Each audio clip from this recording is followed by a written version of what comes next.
Hello everyone, welcome back to my channel magical Meghali. তোমরা তো জানোই যে এই মুহূর্তে আমি কেরালা সিরিজের ব্লগগুলো শেয়ার করছি। আগের ভিডিওতে মুন্নারের দারুণ সাইট সিনিংগুলো দেখে আশা করছি তোমাদের ভালোই লেগেছে। আর আজকে দেখবে মুন্নারের top most tourist attraction place Kolukkumalai. এই ব্লগটা কিন্তু খুবই ইন্টারেস্টিং হতে চলেছে। সো আর বেশি কথা না বলে ব্লগটা শুরু করছি। Hello everyone and good morning from Munnar. এখন বাজে সকাল 3টে। তোমরা ভাবছো তো যে এত সকালে আমি কি করছি উঠে, আর রেডিও হয়ে গিয়েছি। আমি কি করছি? হ্যাঁ, আমরা এখন একটা জায়গায় যাব, একটা ভিউ পয়েন্ট দেখতে, যেটা হচ্ছে মুন্নারের একটা অফবিট জায়গা। ইয়েস, এটার নাম হচ্ছে কলুকুমালাই। এখানে খুব একটা কেউ যায় না, তবে এখন জায়গাটা ইনস্টাগ্রামের দৌলতে একটু পপুলার হয়েছে, তো ভিড় এখন একটু আছে। তো এখানে আমরা কিভাবে যাচ্ছি অ্যান্ড কত টাকা কি লাগছে এখানে যেতে, সবটাই তোমাদের দেখাবো। আর তোমরা দেখতে পাবে যে জায়গাটা কত সুন্দর অ্যান্ড কীভাবে যাচ্ছি আমরা, পুরো ইনফরমেশনটা তোমাদের যদি চাই তাহলে অবশ্যই কিন্তু ভিডিওটা পুরো শেষ অবধি দেখতে হবে। আর আগের ভিডিওটা আমি দেখিয়েছি যে মুন্নারে আমরা সেকেন্ড ডে কী করেছি, তো এটা আমাদের মুন্নারের থার্ড ডে অ্যান্ড মুন্নার থেকে কিন্তু আজকে আমরা বেরিয়ে যাব। তো বেরিয়ে কোথায় যাচ্ছি সেটাও কিন্তু থাকবে নেক্সট ভিডিওতে।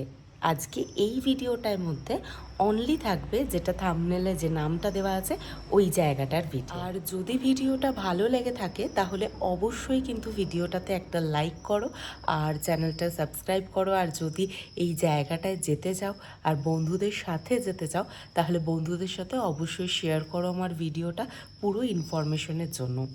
এটা হচ্ছে মুন্নারের একটা অফবিট জায়গা, খুব একটা কেউ যায় না অ্যান্ড বাংলাতেও খুব একটা কিন্তু এই জায়গাটার সম্পর্কে বলা নেই, কোনো ব্লগ নেই ইউটিউবে। মোটামুটি যা আছে হিন্দিতে বা তামিলিয়ান ভাষা এগুলোতেই আছে। তো আমরা বেরোচ্ছি এখানে। আর এখানে কিন্তু তুমি যার সাথে এসেছো বা তুমি যদি একা আসো তাহলে তুমি একাই যাবে, আর তুমি যার সাথে এসেছো তার সাথেই যাবে। হ্যাঁ, তুমি যদি এখানে এসে গ্রুপ বানাতে পারো তাহলে তুমি গ্রুপের সাথে যেতে পারো, এটাই এখানে নিয়ম আছে। তো দেখতে থাকো ব্লগে কিভাবে যাচ্ছি, আর পুরো ইনফরমেশনটার জন্য কিন্তু পুরো ভিডিওটা অবশ্যই দেখতে হবে। আমি তো বিশাল এক্সাইটেড ছিলাম। প্রায় মাঝরাতে বেরোলাম আমরা। বাইরের টেম্পারেচার খুবই কম ছিল। পাহাড়ে যত ওপরে উঠছিলাম ততই ঠান্ডা লাগছিল। যেই রোডটা ধরে আমরা যাচ্ছি এটা হচ্ছে গ্যাপ রোড, মুন্নার তথা কেরালার অন্যতম জনপ্রিয় একটা রোড। আমরা প্রায় 1 ঘন্টা 15 মিনিট পর পৌঁছেছিলাম চিন্নাকানালে। প্রত্যেকটা প্রাইভেট গাড়ি কিন্তু সুরিয়ানালি অবধি যায়, বাট আমাদের যে জিপ ড্রাইভারটা ছিলেন উনি বলেছিলেন আমাদের চিন্নাকানাল থেকে পিক করবে। প্রচুর ঠান্ডা এখানে, এতক্ষণ গাড়িতে ছিলাম বুঝতে পারিনি, তো বিশাল ঠান্ডা এখানে। একটু পরে আমরা ওই যে পেছনে জিপটা আছে ওই জিপটা করেই যাব। এই জায়গাটা থেকে মানে 1 কিলোমিটার দূরে হচ্ছে সুরিয়ানালি, ওখানেই থামে গাড়ি সাধারণত, বাট আমাদের জিপটা বলেছিল এখানে দাঁড়াতে, তো এখান থেকে আমরা ওখানে যাব। ওখানে গিয়ে একটা ফর্ম ফিল আপ হয়, তো সেই ফর্মটা ফিল আপ করবো, দেন আমরা যাব সোজা কলুকুমালাইতে, সরি কলুকুমালাইতে। উচ্চারণটা একটু গন্ডগোল হচ্ছিল আমার। গাড়ি থেকে নামতেই বুঝলাম বিশাল ঠান্ডা ওয়েদার, মানে আরও 2টো সোয়েটার পরলে ভালো হতো। যাই হোক, চিন্নাকানাল থেকে সুরিয়ানালির রাস্তাটা ঠিকঠাকই ছিল। এই যে আমরা পৌঁছে গেছি সুরিয়ানালিতে। এখানে প্রচুর জিপ আছে, এখানে এসে যে কোনো জিপের সাথে কন্ট্যাক্ট করে তোমরা যেতে পারো। যেখানে আমরা যাচ্ছি এটা কিন্তু সানরাইজ দেখার জন্য একটা বেস্ট স্পট অ্যান্ড এটা হাইয়েস্ট টি প্লান্টেশন, শুধু ইন্ডিয়ার না, হাইয়েস্ট টি প্লান্টেশন পুরো ওয়ার্ল্ডের। মুন্নারের তো হাইয়েস্ট পয়েন্ট এটাই, 7130 ফিট যার উচ্চতা, যেখানে গেলে নাকি মেঘ ছোঁয়া যায়। এটা সত্যি কিনা দেখার জন্যই আমরা আরও ওখানে গিয়েছিলাম। সুরিয়ানালি থেকে জিপটা স্টার্ট নেওয়া থেকে 5 মিনিট অবধি রাস্তাটা ছিল মোটামুটি।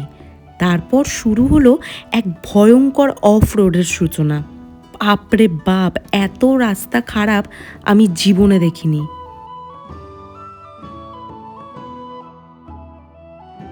ঠিক এইভাবেই টানা 1 ঘন্টা যেতে হবে। এই কথাটা ড্রাইভারের মুখ থেকে শুনে খুবই ভয় লাগছিল। তারপর আস্তে আস্তে সেই ভয় কেটে গিয়েছিল ড্রাইভারের ড্রাইভিংয়ের হাতের নিপুণতা দেখে। আর সত্যি কথা বলতে অ্যাক্সিডেন্ট যদি কপালে লেখা থাকে সেটা বাইরে বেরোলেও হবে আর বাড়িতে বসে থাকলেও হবে, তাই না? আমি মনে মনে জগন্নাথকে স্মরণ করছিলাম আর অল্প অল্প ভিডিও করেছি, বিকজ এতটাই জার্কিং হচ্ছিল, ক্যামেরা স্টেবল করতে খুবই প্রবলেম হচ্ছিল। সো কিছু কিছু ভিডিও ক্লিপস দেখে বুঝতেই পারছো রোডটা ঠিক কেমন। এক পাশে পাহাড় আর এক পাশে চায়ের বাগান, এখানে কিন্তু লেপার্ডও থাকে। তো সব মিলিয়ে বেশ একটা অ্যাডভেঞ্চারাস ব্যাপার ছিল।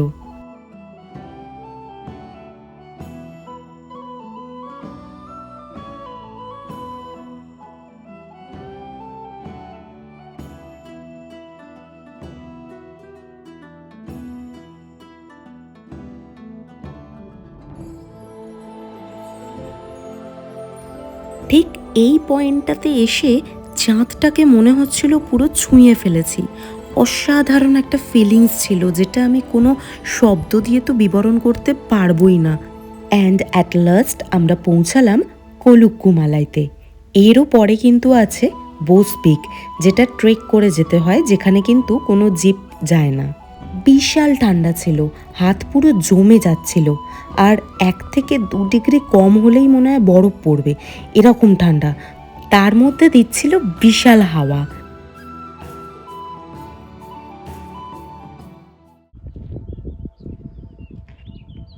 যেটাই হচ্ছে ক্যাম্পগুলো এখানে থাকে। আগের দিন নাকি 58 জন এসেছিল, ওরা ট্রেকে গেছে। ওই দিকে বোস পিক পয়েন্ট আছে, ওখানেই ট্রেকে যায় লোকে।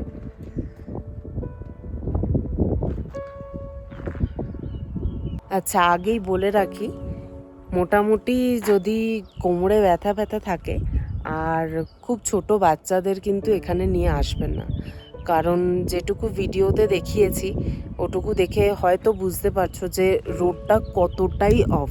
আমরা অফ রোড বলতে সাধারণত কী বুঝি, ওই ফরেস্টে যাই যেই অফ রোডগুলো সেগুলো, বাট এটা কিন্তু একদম না। এটা হচ্ছে মানে লিটারালি যাকে বলে অফ রোড, একদম সেটাই। মানে একদম চড়াই উতরাই রাস্তা, মানে কোমর পুরো বেঁকে যাবে একদম, এরকম অবস্থা।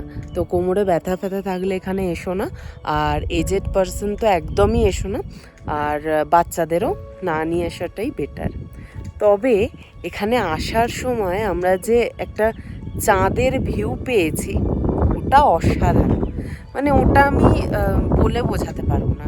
আমি একটুখানি ক্লিপ নিতে পেরেছি, কারণ প্রচণ্ডই মানে রোডটা অফ, তো ওখান দিয়ে বেশি আমি ক্লিপ নিতে পারিনি, একটুখানি ক্লিপ নিতে পেরেছি। ওইটুকু ক্লিপেই মানে যতটা দেখতে পাবে। আর ওটা তো মানে ক্যামেরায় দেখার জিনিস না, ওটা পুরোটাই হচ্ছে চোখ দিয়ে অনুভব করার জিনিস। মানে এত কাছ থেকে চাঁদ আমি এই ফার্স্ট টাইম দেখলাম। মনে হচ্ছে যেন হাত বাড়ালেই চাঁদটাকে ছুঁতে পারবো।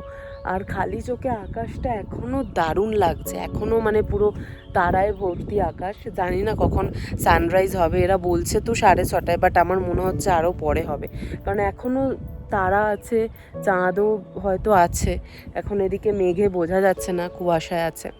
তো জানি না সকালের ভিউটা কেমন হবে। আর যে রাস্তা দিয়ে এলাম, মানে সুরিয়ানালিতে আমাদের যে গাড়িটা থামালো, মানে যেই গাড়িটা করে আমরা হোটেল থেকে এসেছি, মুন্নারে যে হোটেলে ছিলাম সেখান থেকে, তো সেই রাস্তাটা সেটা হচ্ছে একটা হাইওয়ে, ন্যাশনাল হাইওয়ে। তো কত নম্বরটা ঠিক জানি না। তো ওই রাস্তাটা দিয়ে মানে যাবো যখন এরপরে, সেই ভিউটা কি হবে সেটা আমি ভেবেই জাস্ট মানে আমার ভালো লাগছে, এখনই ভেবে ভালো লাগছে। তো ঠিক আছে, তোমাদের দেখাবো যেতে যেতে কীরকম ভিউটা হয়। দারুণ ভিউ হবে, আমি এটুকু বলে রাখছি, শিওর।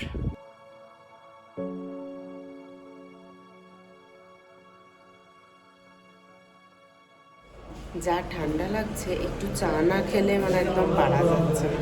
তো আমি নিয়েছি একটা মিল্ক টি, আর তুমি নিয়েছো ব্ল্যাক টি। দেখো, বোস পিকে আমরা যেতাম, বাট ওখানে একটা গাইডের সাথে দেখা হলো, সে আবার বাঙালি। তাকে জিজ্ঞাসা করাতে সে বলল এই পয়েন্ট থেকে যদি ক্লাউড বেল্ট দেখা যায় দেন ওখান থেকেও দেখা যাবে, ওটা 300 মিটারের ওপরেই। গাইডের সাথে হেঁটে হেঁটে উঠতে হবে, বাট ওটা চার্জেবল, পার পারসন 700 করে। এটা কিন্তু এখানে আসার জন্য যে 5,000 টাকা লাগবে সেটা বাদে। আস্তে আস্তে আকাশে লাল আভাটা দেখা যাচ্ছে, মানে আরে একটু পরেই সূর্যোদয় ঘটবে।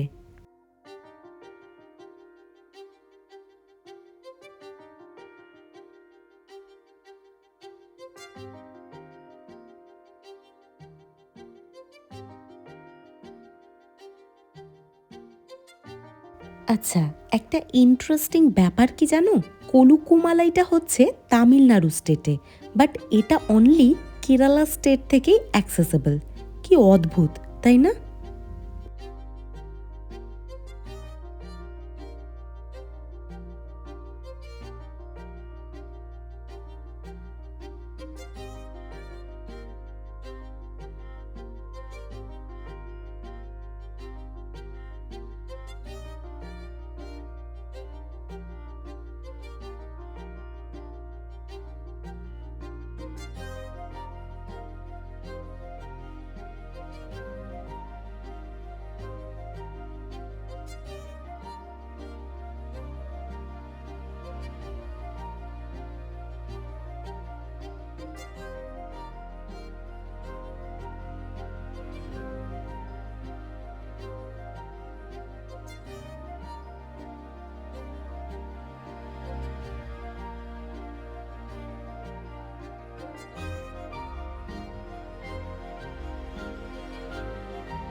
ওই যে আকাশে দূরে সূর্যটা দেখা যাচ্ছে, কি অসাধারণ লাগছে, তাই না?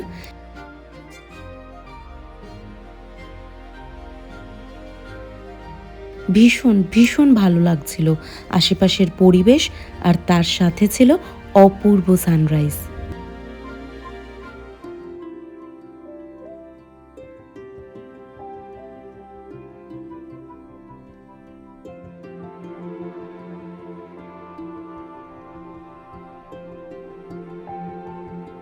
তো আমি এই মুহূর্তে আছি তামিলনাড়ুতে। অসাধারণ লাগছে, দেখতেই পাচ্ছ এখানে আবার প্রি ওয়েডিং শ্যুটও হচ্ছে। ক্যামেরাটা যদি ফ্রন্টে না করতাম তাহলে বুঝতেই পারতাম না যে পেছনে এত ভিড় হয়ে গিয়েছে। আমরা যখন এসেছি তখন কিন্তু এত ভিড় ছিল না।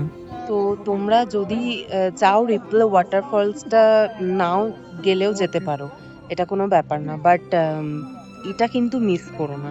হ্যাঁ, অবশ্যই যদি কোমরে ব্যথা না থাকে। কুয়াশা হওয়ার কারণে সানরাইজের টাইম কিন্তু 1 ঘন্টা পিছিয়ে গিয়েছিল, আর কুয়াশা হওয়ার জন্যই আমরা ক্লাউড বেল্টটা দেখতে পাচ্ছি না। তবে এই ভিউটাও মাইন্ড ব্লোয়িং। তোমরা এখানে আসতে পারো, এখানে প্রাইসটা একটু হাই হলেও এখানে কিন্তু তোমাদের ভিউটা অসাধারণ মানে লাগবে। তো যাই হোক, আমার তো এই জায়গাটা এসে মনে হয়েছে খুবই ওর্থ।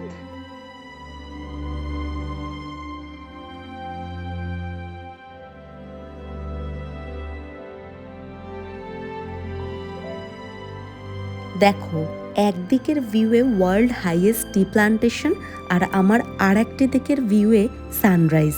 কি অপূর্ব লাগছিল।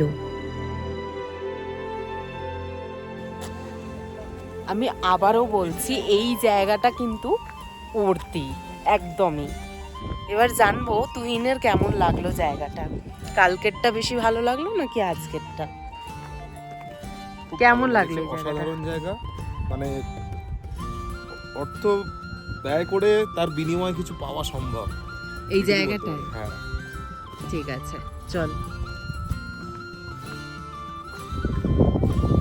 এখান দিয়ে নামতে কিন্তু বেশি কষ্ট হবে না, উঠতে যতটা কষ্ট হয়েছে।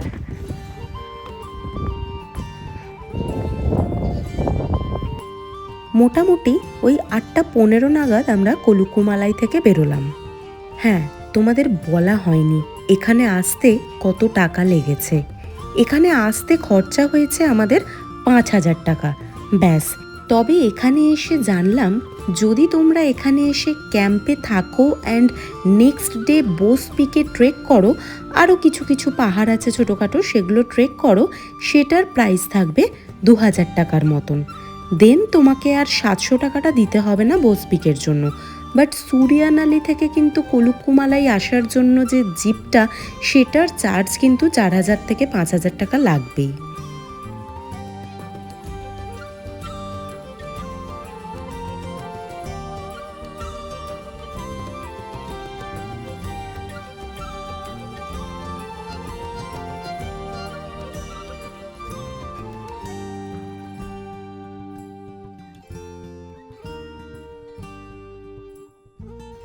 আমার জীবনে দেখা একটা মোস্ট বিউটিফুল সানরাইজ এটা।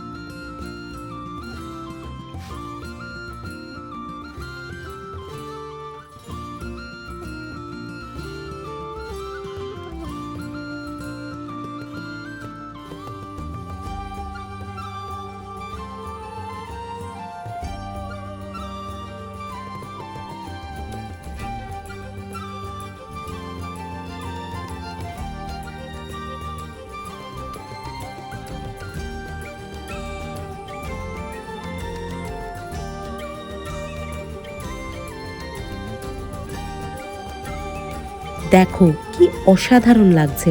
আমি জানতাম ফেরার পথটাতে এতটাই সুন্দর দৃশ্যের সম্মুখীন হব।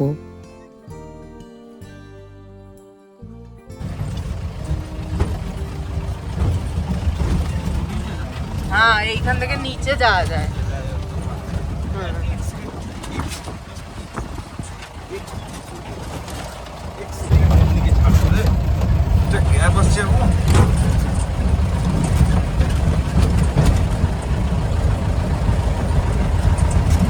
মিস করে যেতিস তো আমার কথা না শুনলে।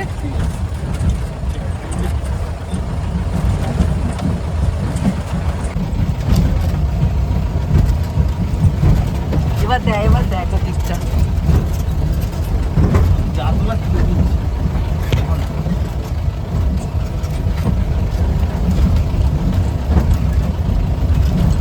এই জায়গায় নাকি দুবার জিপ সাফারি করা যায়, একটা সানরাইজের সময় আর একটা সানসেটের সময়।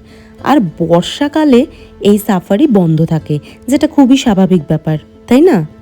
এতটাই জার্কিং হচ্ছে, আমি ঠিক করে ফোনটাও ধরতে পারছি না।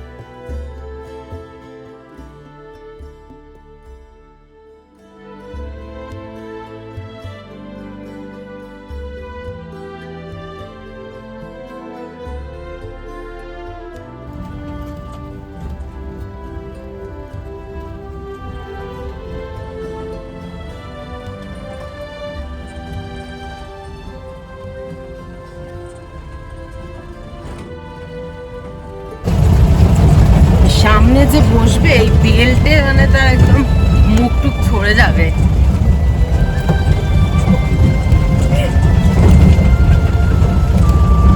বাট ভিউই আলাদা আছে, ভিউ আলাদাই, ভিউ আলাদাই। এরকম টি গার্ডেন মানে আগে কোনোদিন দেখিনি, এত সুন্দর।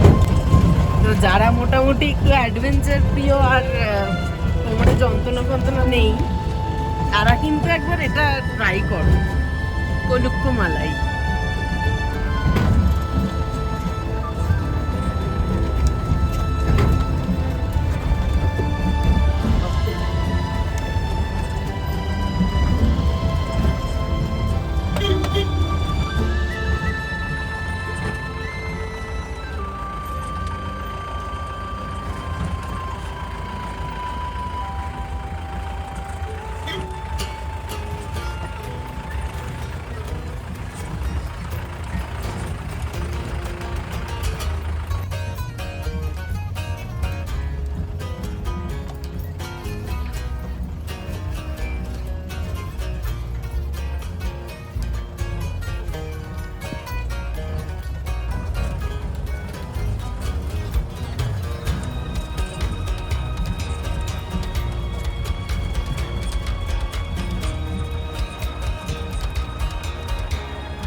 যাই হোক, এবার 1 ঘন্টা জিপে জিপসি ডান্স করতে করতে, মানে জার্কিং করতে করতে আর কি, অসাধারণ ভিউ দেখতে দেখতে আমরা চলে এলাম চিন্না কানালে, যেখানে আমাদের জিপ পিক করেছিল।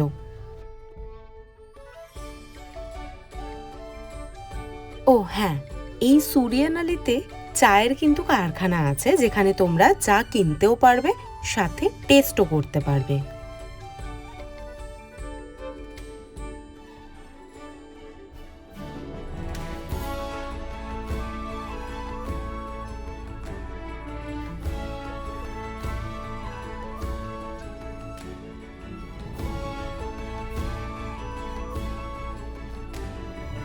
এই যে রোডটা ধরে আমরা যাচ্ছি, এটা হচ্ছে গ্যাপ রোড।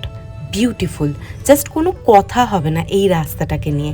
এতটাই সুন্দর এই রাস্তাটা, এত সুন্দর রাস্তা আমি আগে কখনো দেখিনি। যারা কার চালাতে ভালোবাসো তাদের এই রাস্তাটায় ড্রাইভ করতে খুবই মজা লাগবে। এটা আবার একটা ভিউ পয়েন্ট, এখানে একটা নদী দেখা যাচ্ছে। এই নদীটার নাম এই মুহূর্তে আমার মনে পড়ছে না, তার জন্য ভেরি ভেরি সরি। আচ্ছা, এতক্ষণ যদি ভিডিওটা দেখে থাকো তাহলে আশা করছি ভালোই লাগছে, আর ভালো লেগে থাকলে লাইকটা করতে ভুলো না, আর সত্যিই ভালো লাগলে চ্যানেলটাকে সাবস্ক্রাইব করে আমার পাশে থেকো।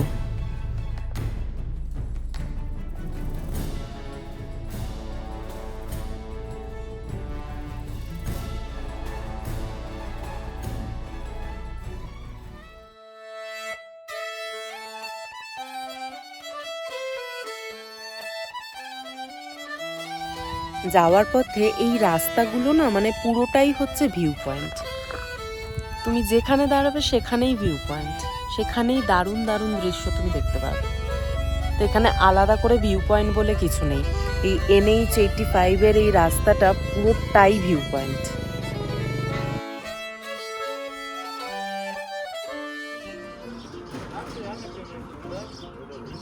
साइज हाँ कितना है भैया, कितना रुपया? 70 रुपया। देखिए 70 টাকা এত বড় ডাব?